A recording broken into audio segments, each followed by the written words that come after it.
is up, YouTube? I'm back with another video. It's Fresh Fade Friday. And I'm back here with the best barber in Dallas, Rashad the Barber.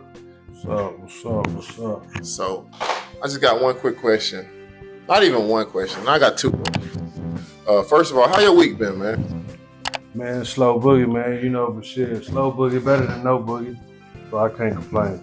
I feel that. So, how about yours, bro?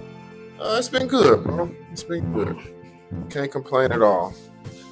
So, the second question I got is, you made a prediction last video and saying how, the Celtics are strong or whatnot. I did. So what do you think about the East now? I mean, basically, I still feel the same way about it.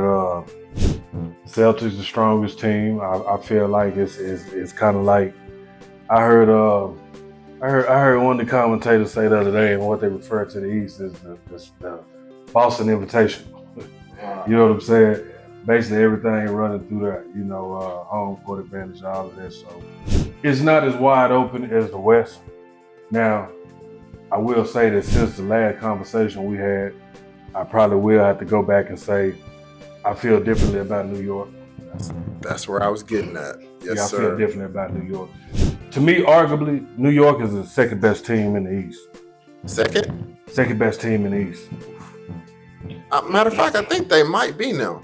Well, the standings don't say so, but I don't think they number 2 in the standings. You sure? I think they number 2. I don't think so. But Jalen Brunson been hooping, man, and I don't know. I think he in mid-season form, and everybody else look a little tired. I don't know, man. It's gonna be tough to beat those guys. Yeah, the Knicks is in third right now as we speak. Okay. Yeah, Celtic, Bucks, Knicks, Cavs, and Magic. Mm-hmm. I mean, but really, you got to understand that everybody tired, bro. Like, ain't really nobody resting. You know what I mean? Celtics last night, they might well should have just rested the last 2 nights instead of coming out playing like that. And then too, that's one of the other things that I kind of I don't know, bro. I don't just feel I ain't just 100 on, because it's like y'all agreed to play, y'all came out, and you came out and basically gave it like a half performance. You know what I'm saying? Yeah. So it's like, are y'all thinking y'all can kind of turn that switch on and off? You know what I'm saying? But that ain't that. I don't know if y'all veteran enough. I don't know if y'all, I ain't gonna say veteran enough, because they are veteran enough. But I don't know if they got it in them to do that. Yeah. I don't know if they got it in them to pull what a Miami pulled, as far as when you just seen them cut the switch on and off. Yeah. I agree. So yeah. I'm not completely sold on the Cavs right now, even though I love like Mitchell, Garland, those guys. Jared Allen been hooping, and they got Mobley back. He been hooping, but I'm not sold on those guys. The East, I don't know. The Bucks, what do you feel about them? I mean, I can never not count on them. I mean, you really hate to count them out because they got Giannis, and I said something a few weeks ago, and I want to clear this up for everybody, all the viewers. I didn't put Giannis in my top 5.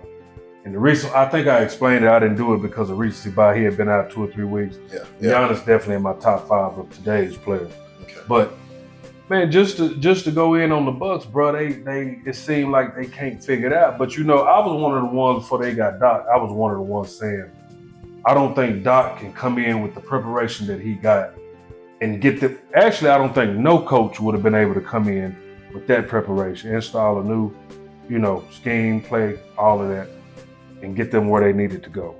And I heard somebody bring up a point, and I ain't saying it was valid, but they brought up a point. They said that they watched Dame Lillard, and he's never made any of his teammates better. I disagreed with him. I ain't tell him to his face, but I disagreed with him. But after he left, I thought about it. I said, who has he made better? Can you answer that? Who has he made better? My argument was CJ. CJ wouldn't have got open looks like he did without playing with Dame. That was my argument at the time, but when I thought about it, I said, damn, but who has he just really just made better? Like, okay, he got better playing with Dame. And we see, hands down, he got better playing with Dame. You feel me? CJ was already a bucket though. He was already. That was dude's argument. You feel me? He said CJ was already live, huh? So, you know, I argued, but I couldn't. You know what I'm saying? Just for the sake of arguing, but you know. Yeah, and I don't know. I was listening to somebody talk earlier today, and they was saying basically, point guard is a lost art now, bro. That was Rondo and somebody else. They was talking about how it's no like traditional point guards no more. Everybody wants scorers. Yeah, scores. The spacing of the game, they kind of made it almost like a positionless game now. You know what I'm saying? Yeah. I was looking at Bron and JJ Redick's podcast. I forgot the name of it, and they was talking about when the spacing started. LeBron kind of went back and said this is when he thought the spacing started.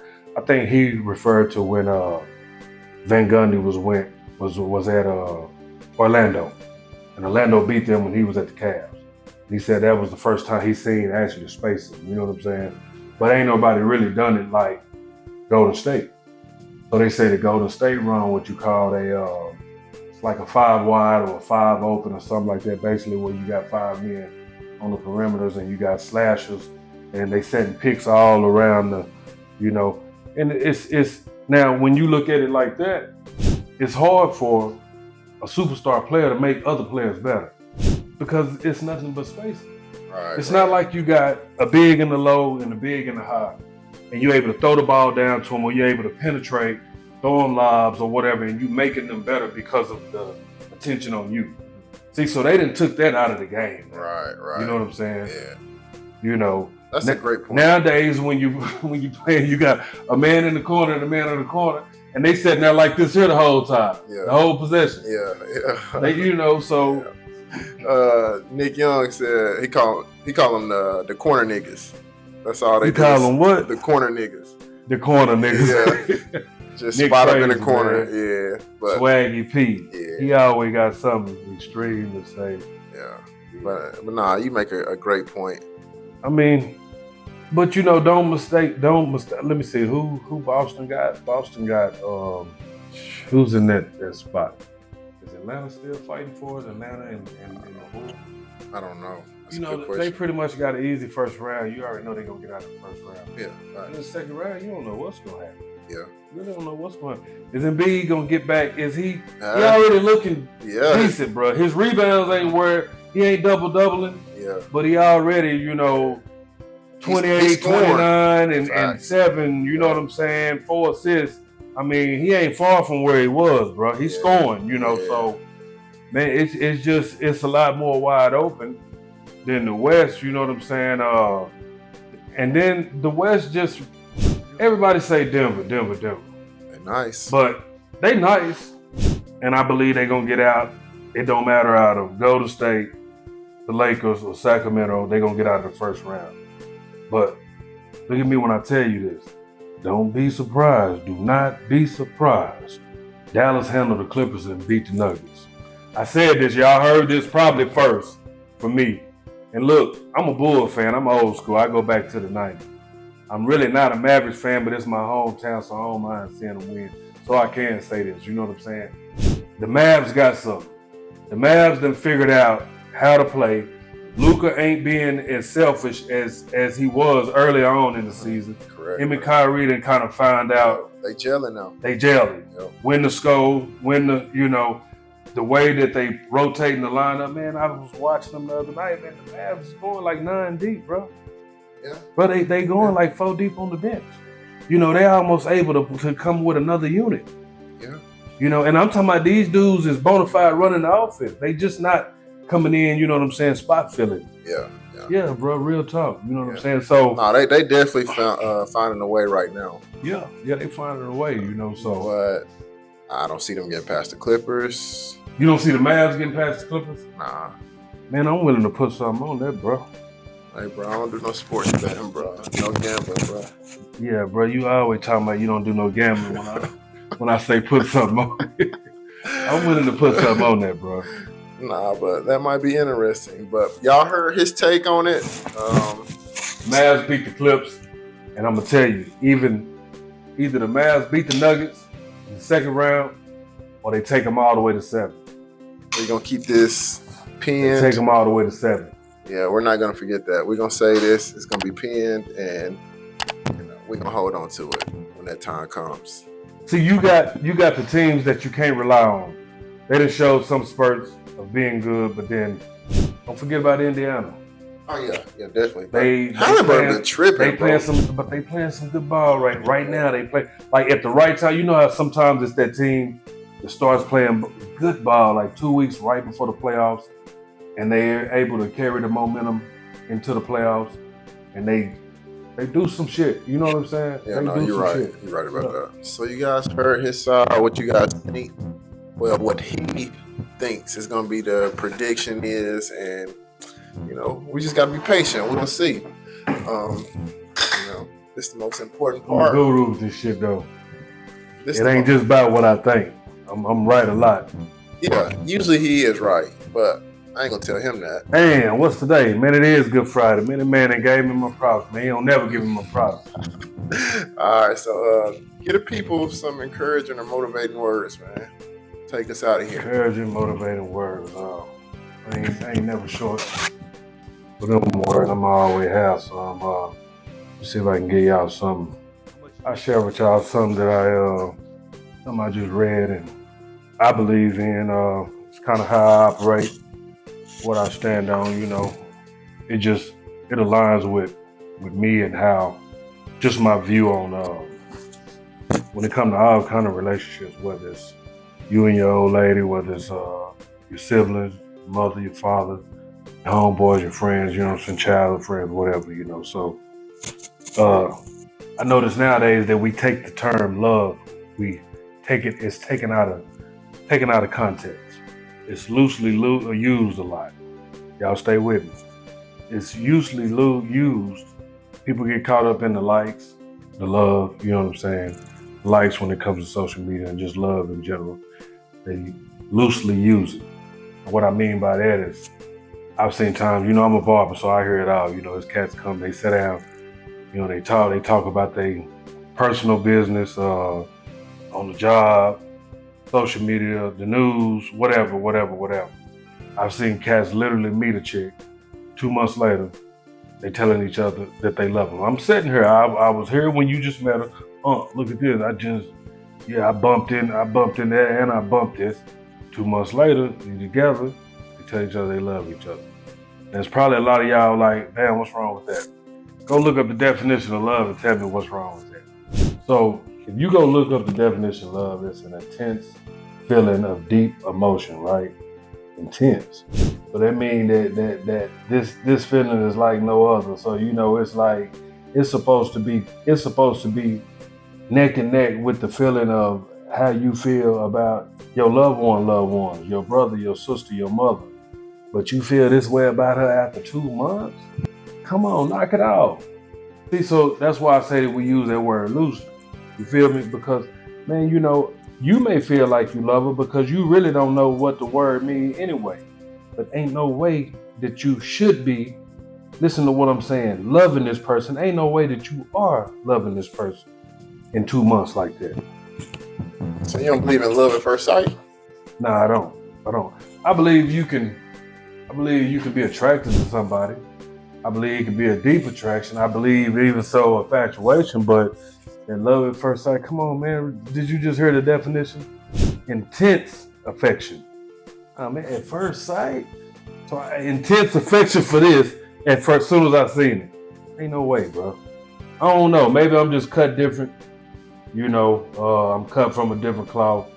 But I feel like that makes perfect sense. And I feel like love at first sight, falling in love, as soon as you meet somebody, that makes no sense at all.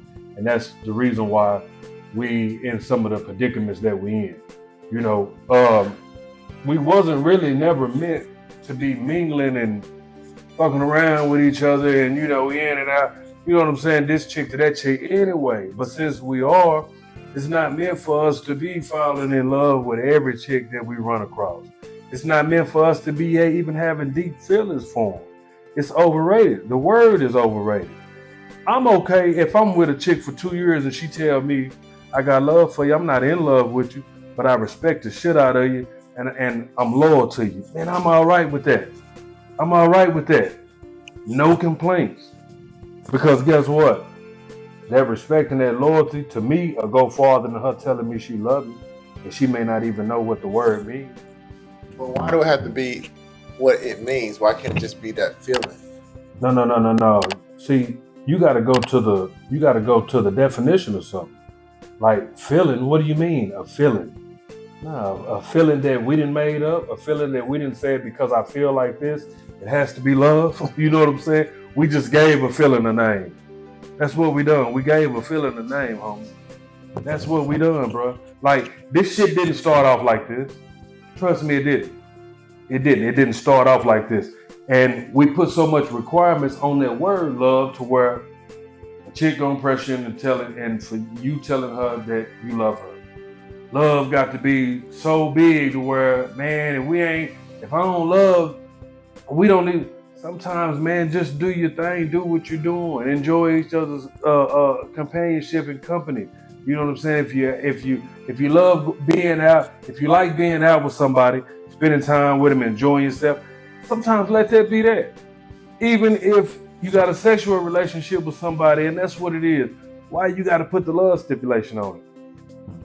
I'm just saying that it doesn't have to be, and sometimes we make it seem like it has to be.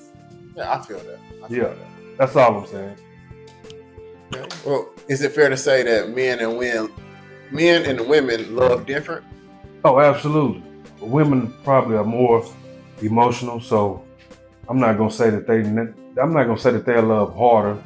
They just love in a different way. I think women love is more conditional. Men is more unconditional. Why you say that?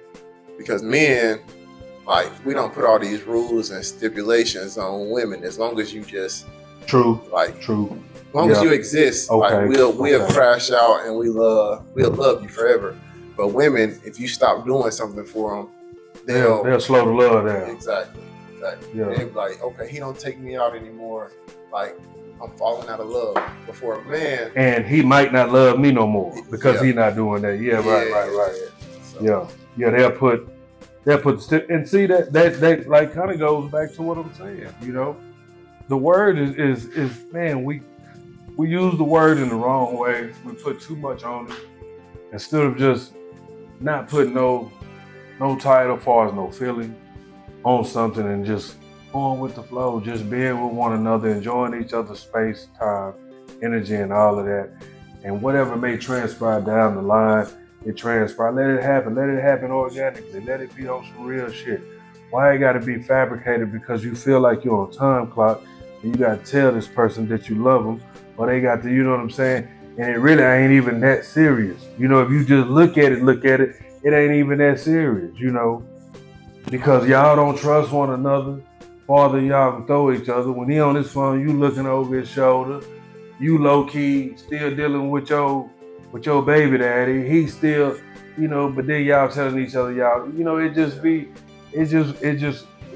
homie. It's weird. That's all I say. You know, I'm a believer in numbers, you know, so I think numbers mean more, you know. What, like money? Just numbers, period, bro. You know, you was given a number when you came into this world. You know, it's called a Social Security number. When you die, you're gonna be given one. Everything in between revolves around numbers. Everything. What grade are you in? How much do you weigh? How tall are you? How fast did you run at 40? Are you any good at sports? How many yards did you rush for? How many points did you know what I'm saying? Dad, I need some money to take my girlfriend out. How much is your tuition?